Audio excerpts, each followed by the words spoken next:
করে আমরা এগিয়ে চললাম জয়পুর মাঠ, তারপরে এগিয়ে যাবে মাঝের ৮ পর্যন্ত। চলার পথে যাদের সঙ্গে সাক্ষাৎ হচ্ছে অনুরোধ করবো খোলা আশীর্বাদ প্রার্থনার মধ্যে দিয়ে তাপস সময় থেকে আগামী 29শে এপ্রিল লক্ষ থেকে লক্ষাধিপতি জয়যুক্ত করবেন। কুমোর পাড়ার গরুর গাড়ি তাপস তাকে দিলাম পারি, গাড়ি চালায় বংশী বদল। আজকের র্যালি বন্ধু সত্যি দেখার মতন, বেতন কোনো ধামক করে তাকে দিচ্ছে সমস্ত বন্ধুগুলো। আহ্বান আহ্বান আন্তরিক আহ্বান, পঞ্চমী মানুষজন সবাই জানে আমন্ত্রণ।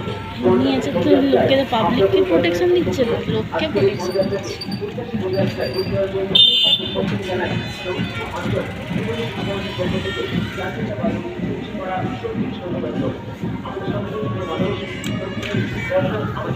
আমাদের